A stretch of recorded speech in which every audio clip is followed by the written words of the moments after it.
done fell right down that rabbit hole. So reality is questionable. Try, but you just can't let it go. These two right here put on the show. It's paranormal overload with southern hospitality. Haunted murder, mayhem, tip while discussing immortality. Locations with a dark past, history that comes to life. Hillbillies with a knack for everything that goes bump at night. Overthinking if you by yourself, these two will have you turning on the lights. Mixing in a little comedy to make sure it all fits in just right. Hey. Welcome to Hillbilly Horror Stories. Now here's your hosts, Jerry and Tracy Paulley, and their dog Ninja.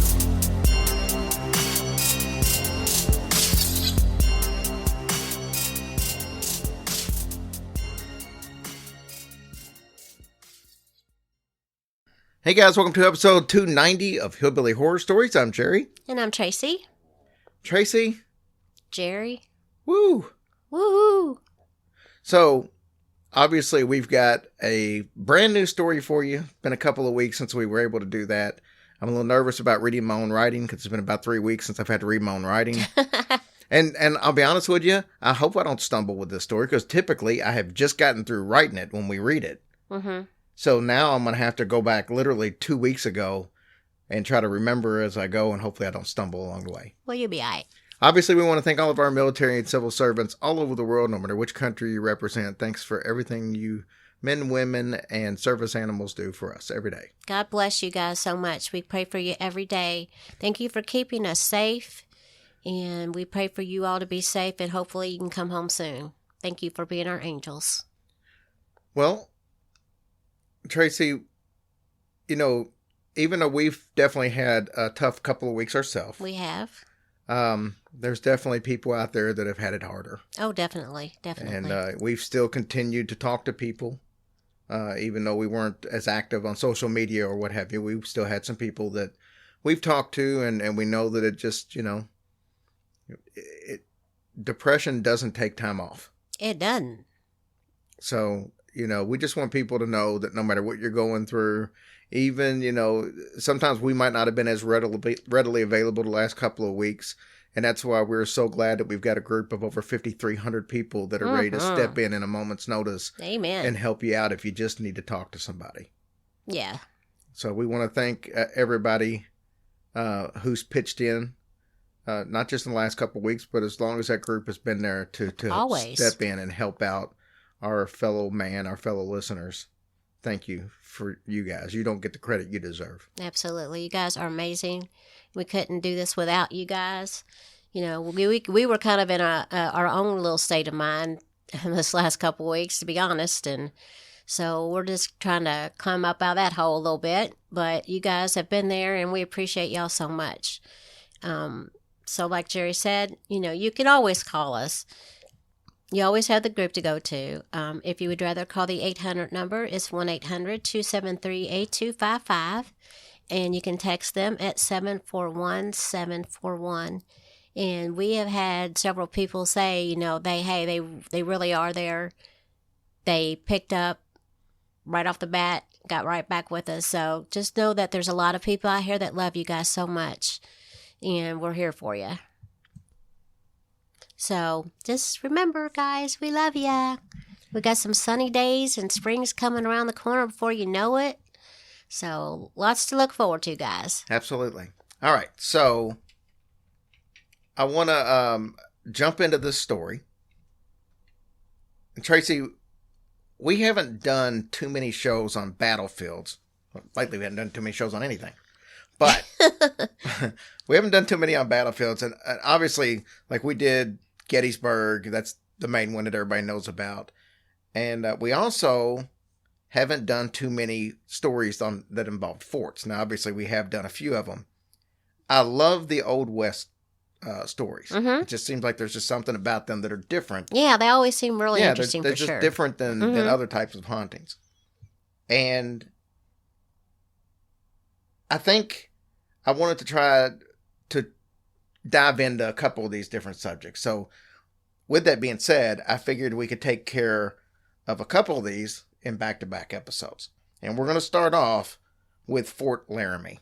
And then next week, we're going to go to the Battle of Little Bighorn. Okay. Which was, Custer and all that. So And after this story on Fort Laramie, I've got an interesting conversation I had with Zevon Odelberg from Kinda Murdery. Mm-hmm. He's moving Oh. he's actually made the move now, but he's moving from his home in L.A. to San Diego. But there's a lot of strange stuff that happened that kind of led him to believe that maybe the spirits in that house did not want them to make the move. And Move to the new house or the old house? The spirits from the old house Did not want him to move? No. Gave Oh, him fits. wow. So he comes on and talks about that. So after this Fort Laramie story, you'll be able to hear Oh, cool, Zevon man. Odelberg tell that story. Okay. All right, are we ready to get started? Let's do it. Fort Laramie is a national historical site in Laramie, Wyoming. Hence the name. Laramie. Makes sense. From March 1834 until March of 1890, Fort Laramie served as the hub of expansion into the Northwest. If you went to the Northwest, Yes. you went through Fort Laramie. Yes, the only way you could get there, I guess, Pretty right? much. Wagon trains and other caravans on most of the major trails, including the California Trail, the Oregon Trail, and the Bozeman Trail, all passed through the gates of Fort Laramie. Wow, that's a lot of stuff there. Some historians have even called this the Queen of the Frontier Forts. I don't know who the king was. Queen of the Big Frontier. Fort Laramie actually started out as an early fur trading post until the last assembly of the U.S. Army troops on the parade ground. Today, Fort Laramie is a National Historic Site that is dedicated to the preservation of history. Many people from all over the world visit the site every single year, and several of the full-time workers and tour guides insist that the old fort may still be alive. That's awesome. Retired ranger and caretaker Mike Calajon, he worked at the fort from 1971 to 1985. He said that after so many years, you see and hear so many kinds of things that nothing surprises you. You don't say anything because people would think that you're batty. But I've seen things, and so have others. Calajon remembers one time at Quarters A, also known as the Captain's Quarters. He said that that's a 2-story building, and it has an unusual presence within its walls. It was built as a duplex so that separate families could live there in the same building. Mm-hmm. Heavy doors were built into the front and the back and both sides with heavy deadbolt locks. So these doors ain't going nowhere. Part of his responsibilities back when he worked there was to lock up each night. In the winter months, there was fewer visitors, obviously, because it's freezing up in Wyoming. Right. But there was fewer visitors. And as the sun went down, the area was extremely dark. Therefore, the workers had very little reason to kind of hang around after closing hours. Oh, yeah, definitely. I'd be getting the heck out of Dodge. On numerous occasions, Calajon would be the last employee left on the entire complex. No. He would often walk into Quarter A with his big flashlight only to meet up with the unexplained. He would walk through the front door on the east side of the building. Mm-hmm. Then he would lock the door behind him. Then he would go down the hallway to the back door and lock that door. He would then go through the other side from the back to the front and lock those doors. So we're all locked up now. A lot of times he would come out of the east side of the building to find a surprise. The first door would not only be unlocked, but standing wide open. And remember, these had deadbolts on them. Yeah, because, yeah. So you didn't just have regular locks, you had deadbolts. That's not something that just accidentally comes open. At first, he said that this kind of confused him. And then when he thought about it, it startled him.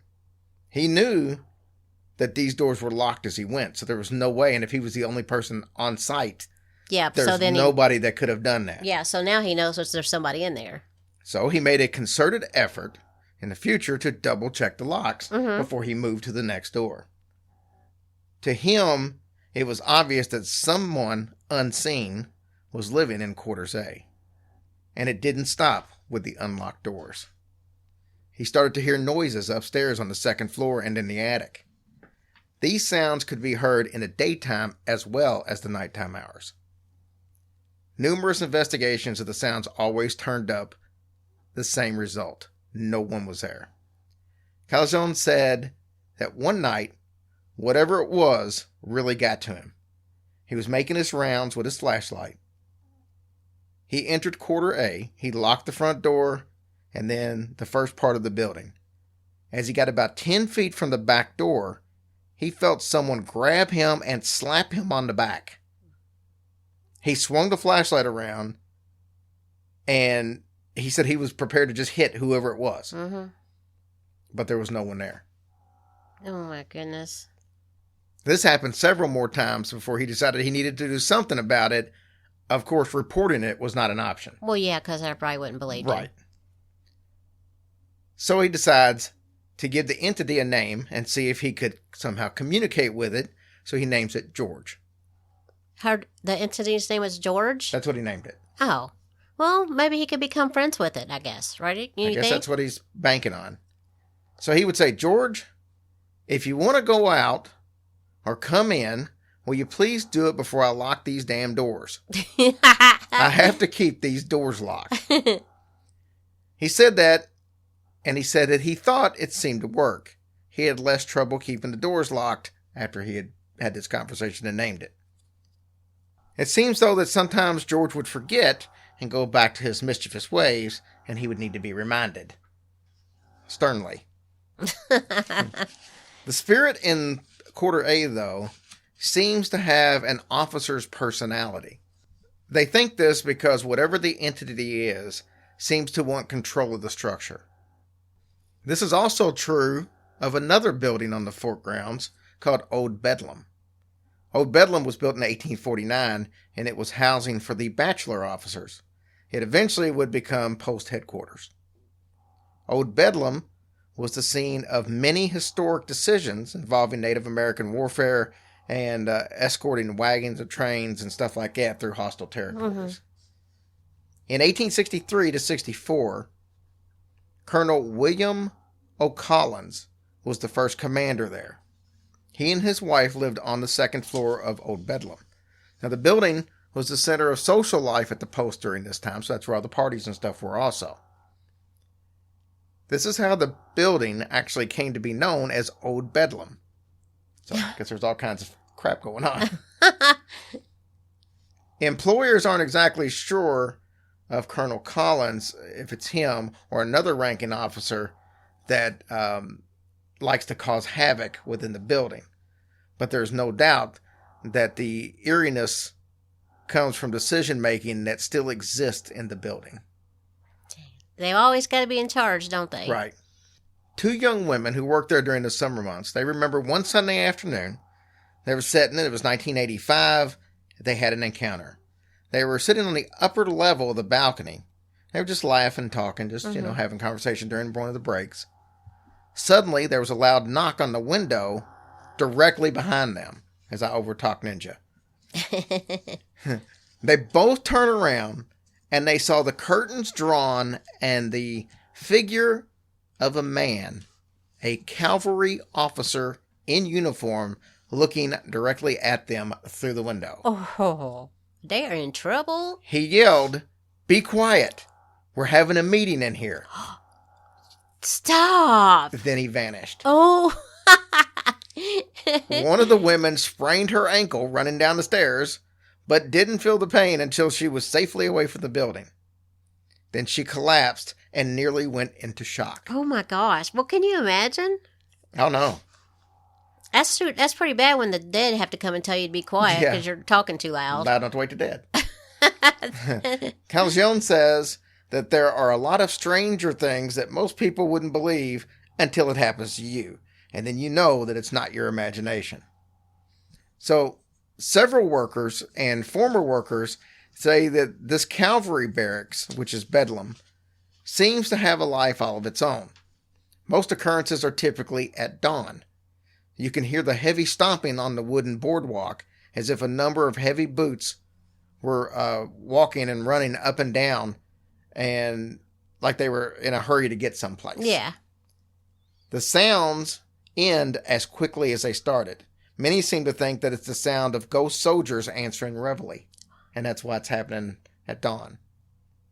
The sound is unmistakable, almost thunderous on the old boardwalk, but the listeners look out to see no one there. Nobody's there. Man, that's so awesome. The employees are not the only ones to have strange experiences. Visitors have had unexplainable encounters as well. Several visitors each year report seeing or feeling something strange on their visit. One man who had a college degree in care and psychological treatment of abused children, he said that his visit left him visibly shaken and depressed. He got a very strange sensation while standing in the ruins of the old colonel's quarters. He told the tour guides that he just knew that something from the distant past had happened there in some type of a form of child abuse. Oh, that's and it was sad. really hitting him. Just exactly what, he wasn't sure, but it was some sort of horrible child abuse. He didn't see it or hear anything, he just felt it. Well, that's pretty specific to just Yes. feel something like that. Now, there seems to be a lot of strong energy and emotion from the past that kind of lingers on the premises, even in the rebuilt section of Fort Laramie. Residents of the town of Fort Laramie and all along the Oregon Trail are aware that something strange is going on there. It's also known that Fort Laramie ghosts don't stay in Fort Laramie.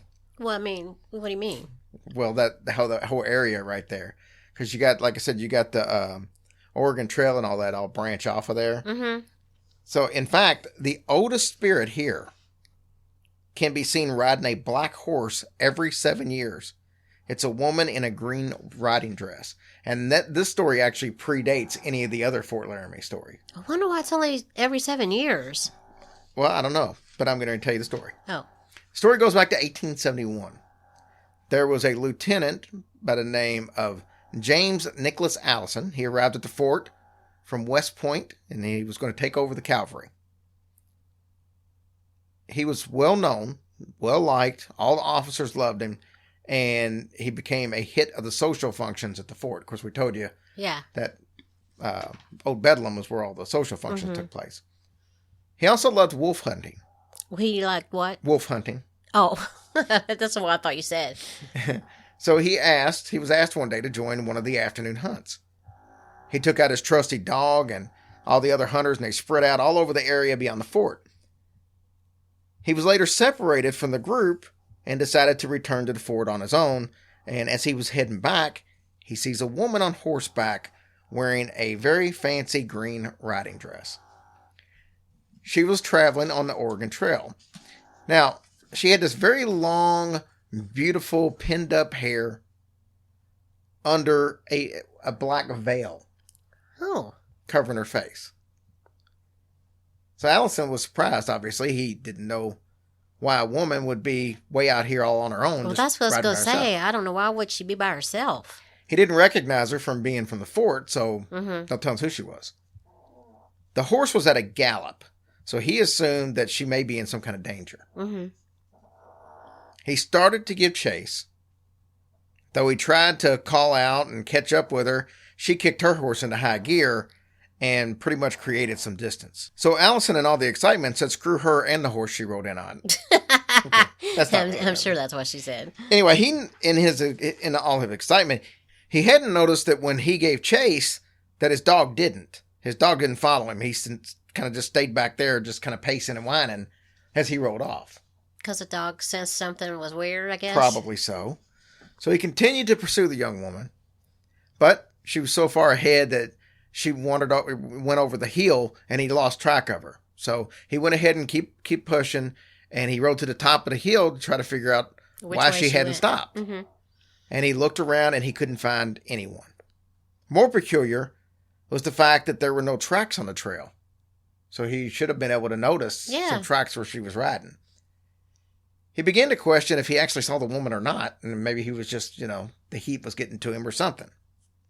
After all, there was nothing at all to indicate that he had seen the woman. There was no tracks. He don't have her. He don't see her. Whatever the deal was, he just decided to start riding back to his dog.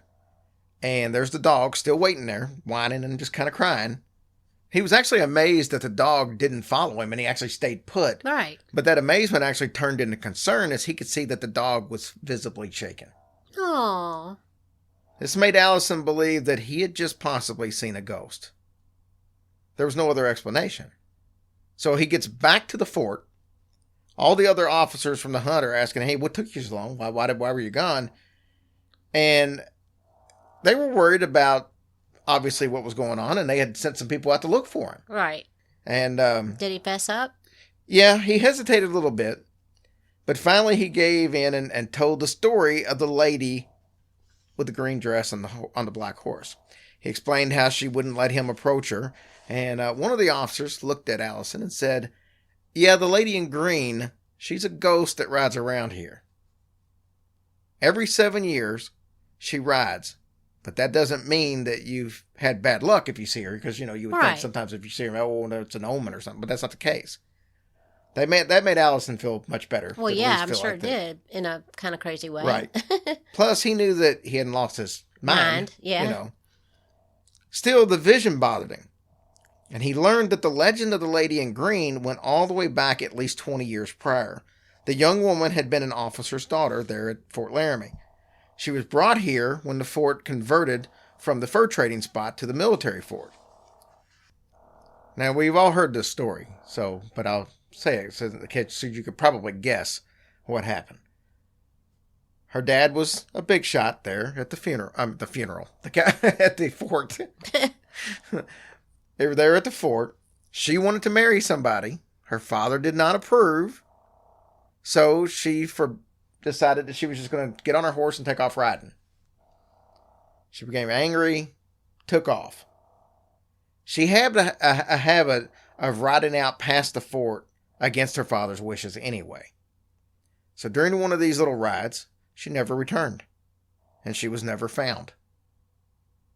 It wasn't until the local Sioux tribes started telling stories of a lady in green riding a black horse that the locals assumed that she must have passed away, and that was her spirits.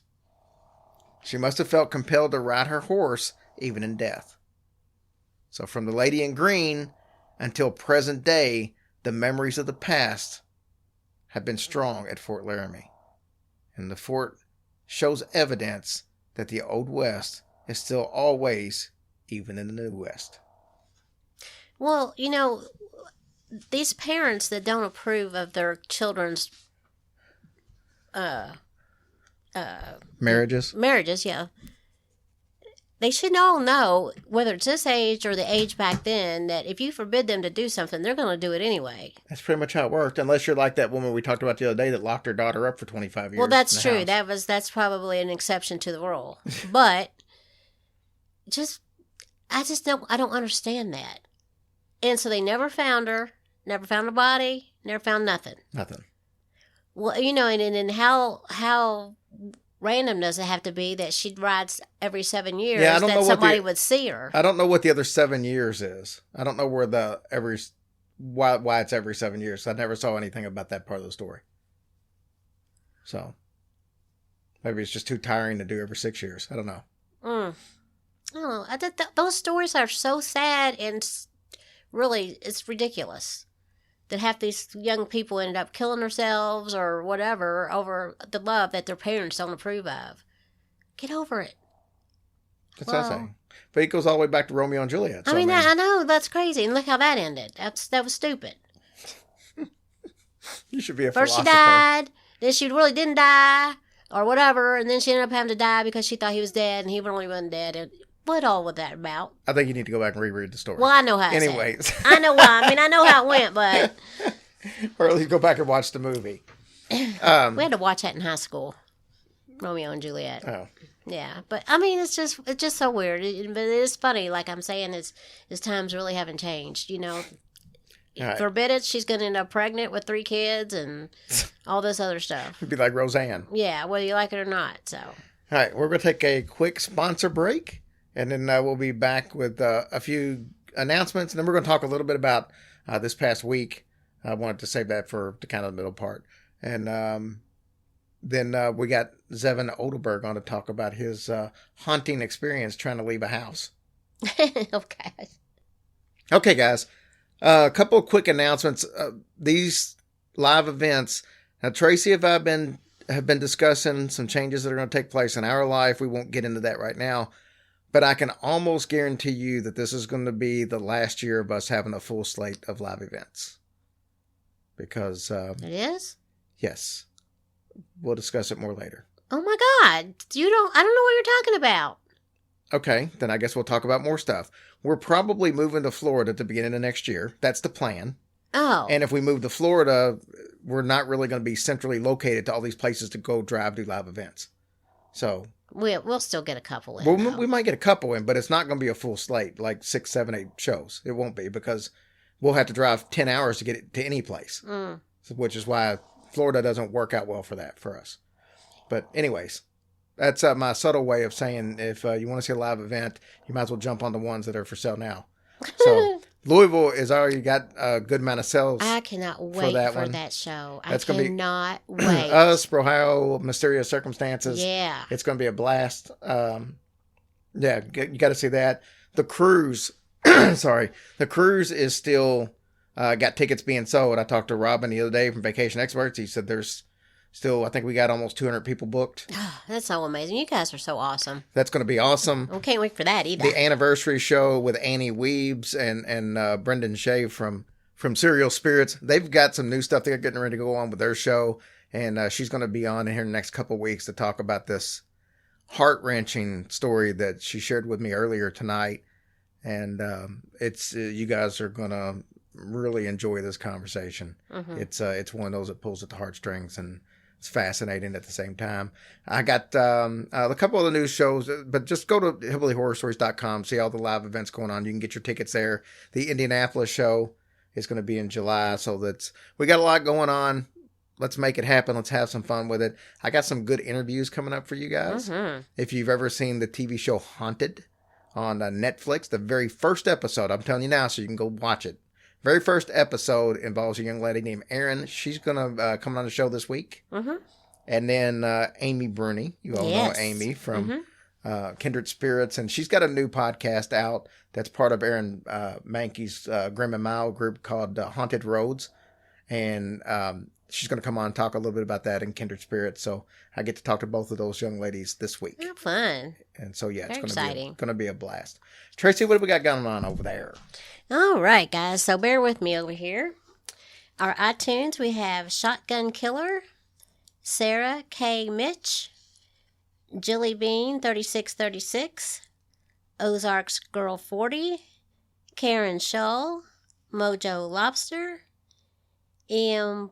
Bones, Angela B, Water for Ya, Ashley, I never say her name right, Knutson. Is it Knutson? White Fox 122, Wrench 1959, and something with 1,000 alphabetical, so I'm going to say the Struggle Bus. But that's not really what it is. Thank you guys for your reviews. They were so awesome and much needed this week and put a smile on our faces, while we were a little down. Our Patreons, we have Phil and Sherry Davenport, Ruth Dempsey, Laura Gilchrist, Kai Hollick, Carlos Moron, Andy Mansager. Did you say Carlos Moron? Moran? Did I say that? I don't know. Let's go with that. Oh, sorry. Sorry, Carlos. Sorry. We love you. Sarah Muller, Debbie Ropolo, Ropolo, Ropolo, Mary Jim Reeves, Mindy Hall, Jennifer Guthrie, and Amy Henderson. You guys totally rock. Thank you guys so much for your support. It means the world to us. You don't even know. Yes, and before we listen to Zevon's conversation, I want to take this opportunity to thank Leslie Fear. Mm-hmm. Leslie helped out. We had just started before we got sick with COVID.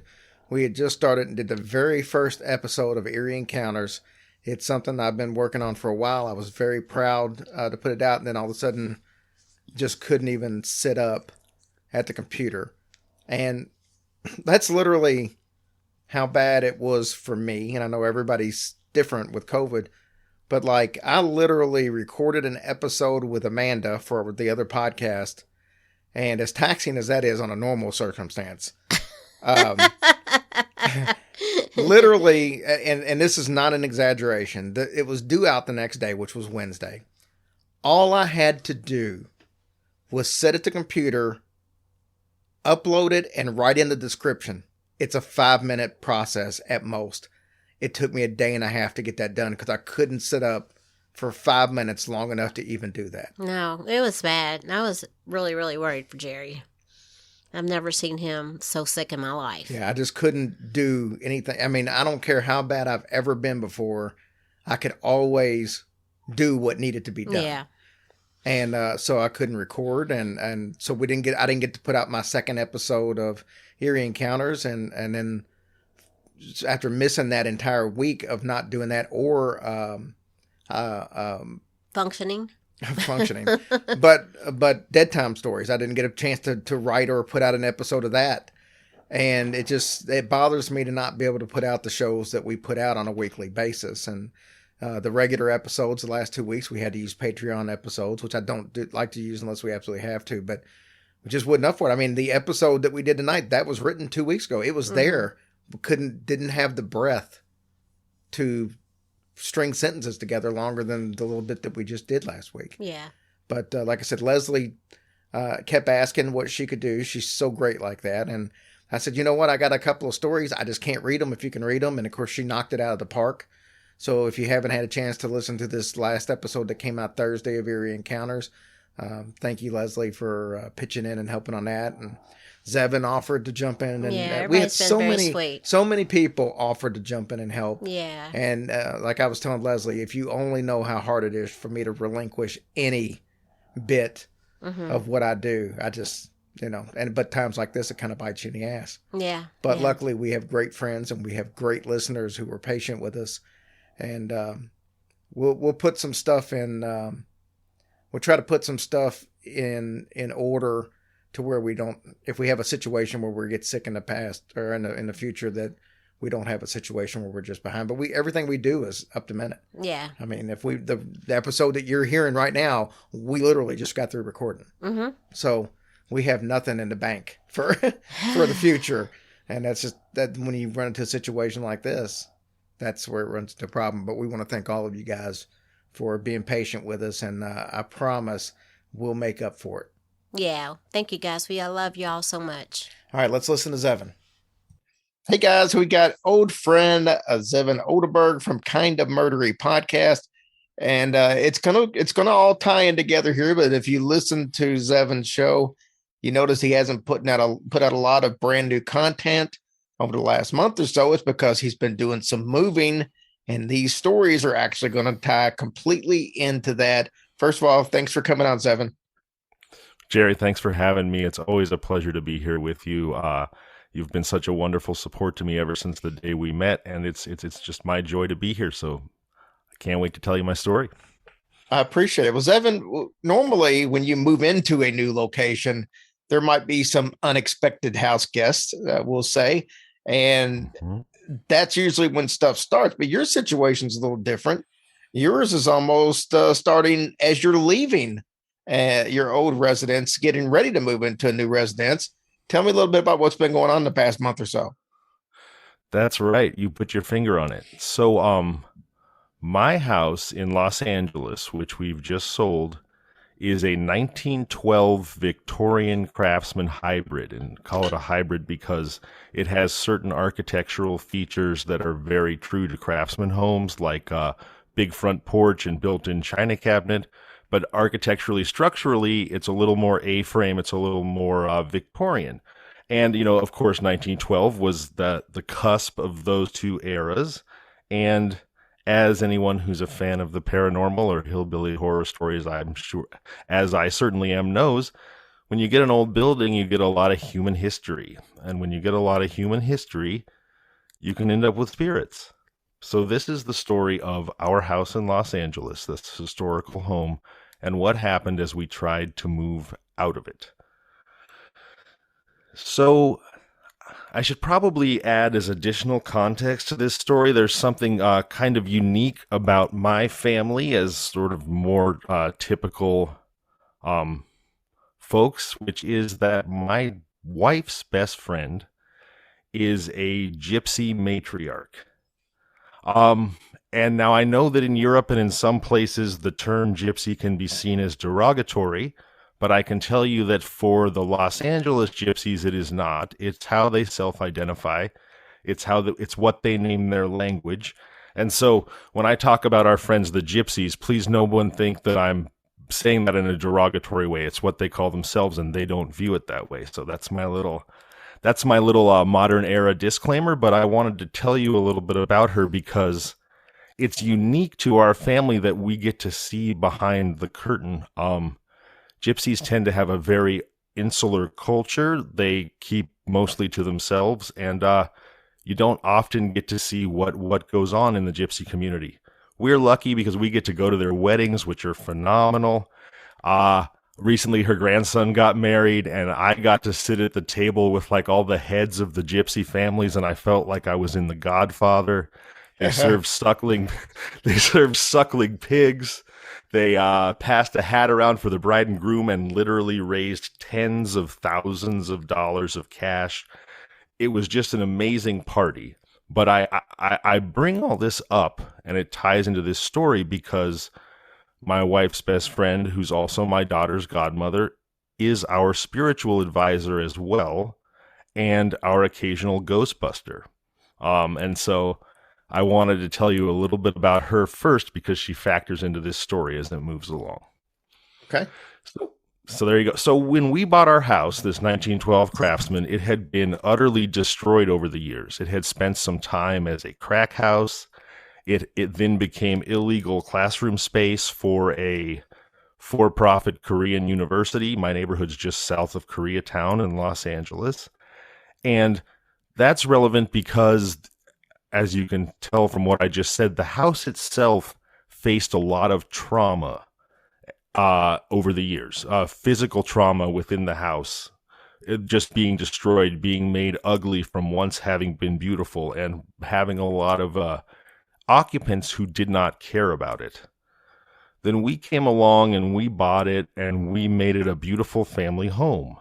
We lovingly restored it as best we could. Where we couldn't, we made it beautiful in our own way. And we lived there for 11 years with no intent of ever selling it. And then the pandemic came along, and we felt like we were awfully close to our neighbors. This was right at the beginning. Nobody knew anything about COVID except that it was easy to catch.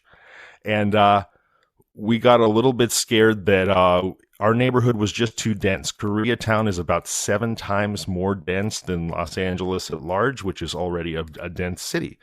So what we did is we ran away to San Diego. My mother has a little vacation home down here, and we basically holed up in San Diego, thinking originally that we'd be back in a couple weeks. Well, of course, the pandemic dragged on, and we ended up staying here. Then we ended up enrolling my daughter in school here. When I say here, I mean San Diego. And eventually we decided we loved San Diego and we wanted to move there permanently. Now, here's where things start to get a little bit interesting.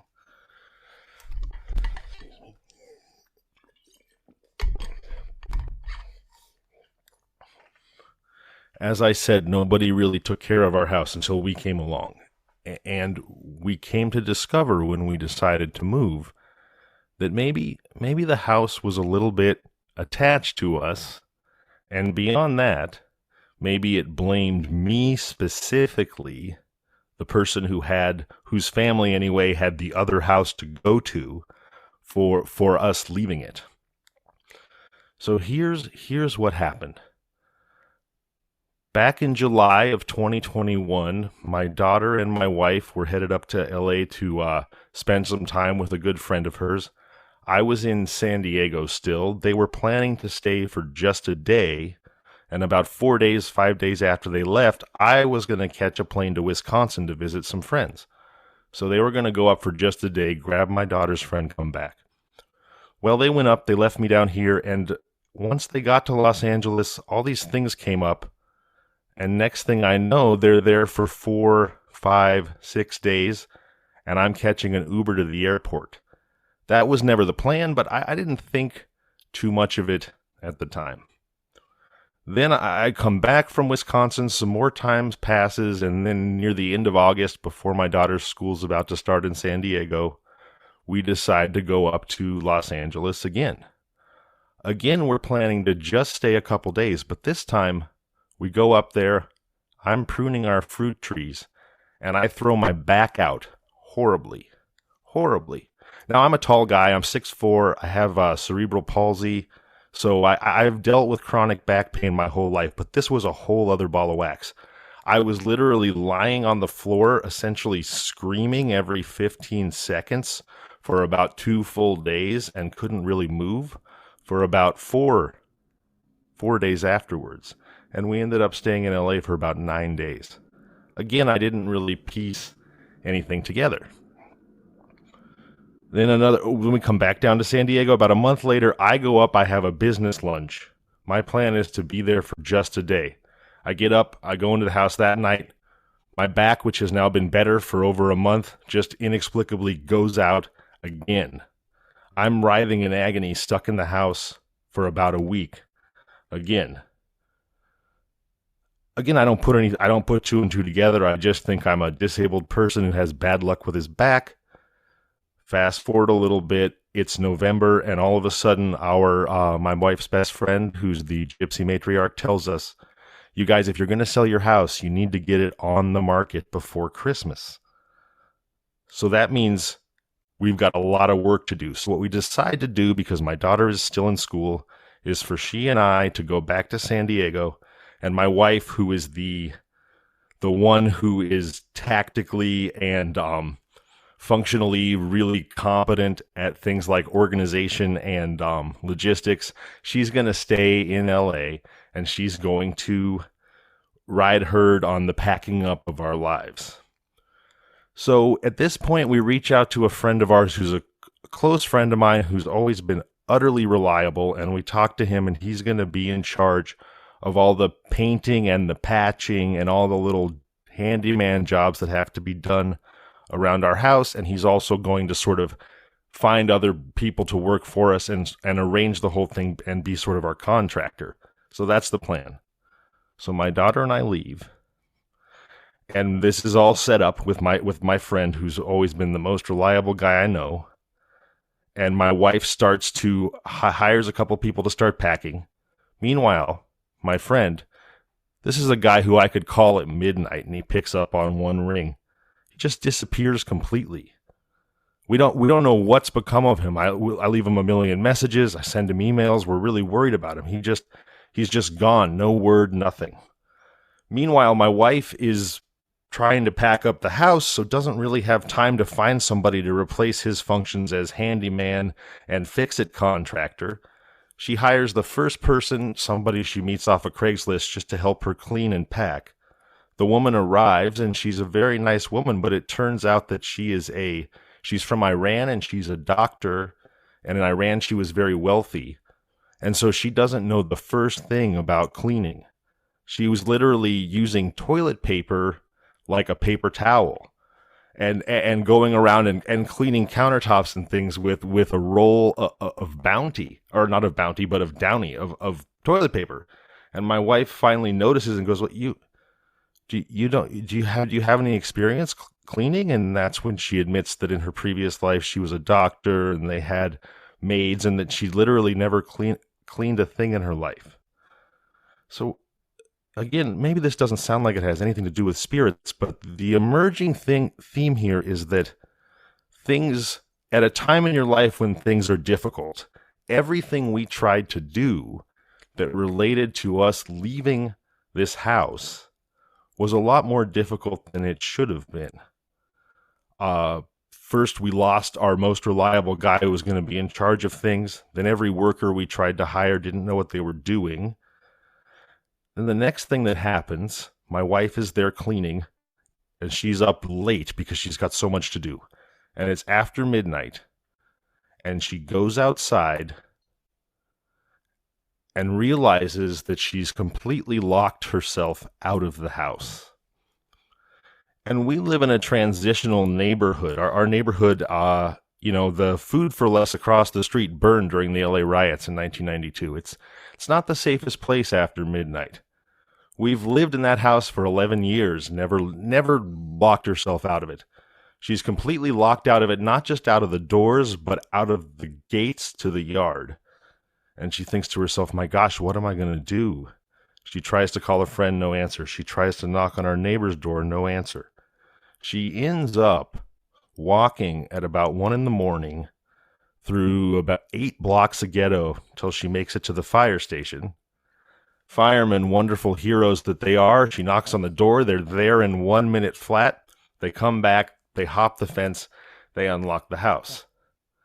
She calls me down in San Diego, and I said to her, honey, something weird is going on here. I swear, I think the house doesn't want us to leave, and specifically, it blames me for us leaving because the other house we went to belonged to my family, and it's trying to separate me from you and my daughter, and make things as hard as it can so that we don't go.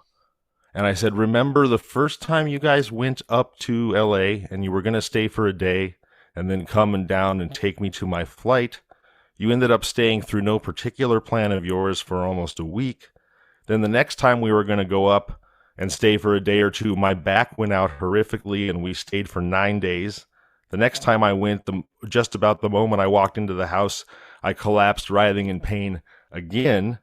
Then we arranged this close friend of ours, who has been the most reliable man I know for years, to do all this, help us with all this stuff, and he just inexplicably disappears, and we haven't even heard from him. And now you just locked yourself out and had to walk 8 blocks at 1 a.m. through a really dangerous neighborhood. And my wife has fibromyalgia, and her knees and back are still recovering from that walk. This seems really, really strange. And she's like, you're right. It does.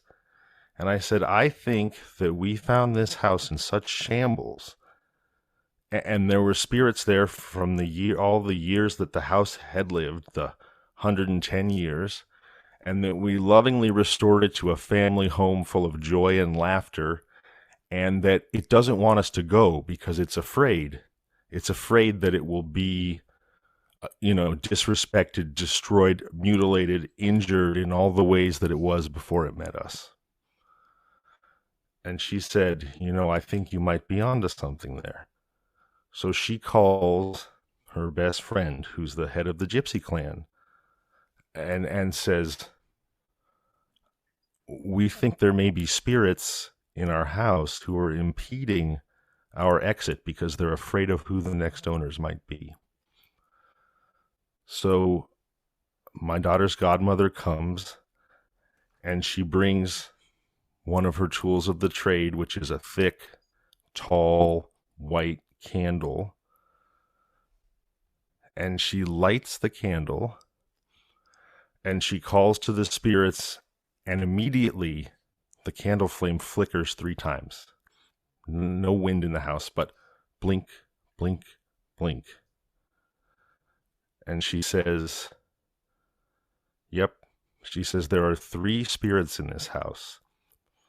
2 of them are grandparents, and 1 of them is a child. And they love you guys, but specifically they especially love your daughter. My daughter's 10 years old. She's a ray of joy in my life. And she said they have watched her grow from the first day she was born. They've seen all the happiness, joy, lessons, everything that's happened in her life and your life over the years that you've been here. And they're worried not just for their own safety, but they're worried for her. They want to know that wherever she goes, she'll be safe, because they have always watched over her, and they're not going to be able to do that anymore. So my wife assured the spirits, don't worry, we're moving because of Daisy. We're moving for Daisy. We're moving to a safer place with better schools. And not only that, but we promise that we'll find for you new owners who will care for you and love you, and that there will be children in the home. And the moment that my wife finished making those assurances, the candle flame snuffed out. And from that moment forward, everything that had been so difficult became easy. Suddenly, my friend who had been missing called me back. Turns out he had gotten COVID very badly. He'd been hospitalized, hadn't even been able to tell us what had happened to him. But he called back. He was able to help us find some people to do the work. We had been quoting on putting in central AC to just help make it easier to sell the house. We'd had quotes all over the place. Some of them were just astronomical, like $30,000. All of a sudden, somebody showed up, said, "I'll put it in for you for $12,000." We had not been able to find yeah, right. It's a 2,500 square foot house. It's a amazing price. We'd not been able to find reliable people who would show up to help with the packing. All of a sudden, we had a whole crew. It was like everything we tried to do was impossible. And every time I tried to get involved, I was literally physically stricken. But once this peace had been made, once the candle had snuffed out and the spirits had been mollified, everything that had been so difficult over all those months became easy. And I'm happy to report, actually, that just today, escrow on our house finally closed, and we set a record for the neighborhood. We were able to sell it for almost $200,000 more than any real estate agent was willing to tell us was possible. Oh, wow. Yeah. So each of these little pieces of this story may seem circumstantial on its own, but when you add it all up and end with how easy everything became once we had assured our guardian spirits that everything was going to be okay and that we would both look out for ourselves and for them. I mean, I'm getting goosebumps just telling you the story right now. That's all 100% true and has happened to me over the last 3.5 months of my life, 4 months of my life. So that's the So what about the family who's moving into the old place? Did they have children and stuff, such was promised? Well, we don't know, actually. The first people that we gave the house to had 5 children, and we were thrilled to be able to keep that promise to the spirits. But then partway through the escrow, they actually ended up dropping out. And a new buyer came along, although I believe it's a mother who was buying the home for her adult son. So perhaps the promise got evolved a little bit, but initially we had 3 offers, and we accepted the one that was not the highest, but was a family of 5. Then for some reason they ended up deciding that they weren't going to be able to buy the house, and so it went to another buyer. But it is a mother and a son, and hopefully there will be children around. But we certainly did everything we could to honor that agreement. Nice. What about the new place? Are you guys settled and everything now? Not yet. We're actively house hunting. The market in San Diego is a bit on the insane side, but we did just put an offer in today for a home that is a historically registered home. It was built in 1893 by a Texan named Roach, and then sold 10 years later to a family called the Porters, who have owned it ever since 1903. We hope we win it. If we do, we will be the 3rd family to have ever lived in this house. And I'm rather certain that it's full of spirits as well, because any building that's housed that many generations over that many years, in my experience, pretty much has to be. So I could be wrong. I'm trying to go off memory here, but Roach is a pretty popular name in the San Diego area. Am I correct? Wasn't there some Roaches tied in with the Whaley House? I think so, yes, and the Porters as well. Roach was a Civil War veteran who built the house, and what's unique about it is that it's like a Texas-style mansion house where it has has a balcony, a deck that goes all the way around, which is architecture that you won't see basically anywhere in San Diego. So he built the house in 1893, and then 10 years later, the Spanish-American War kicked up, and he decided he wanted to re-enlist.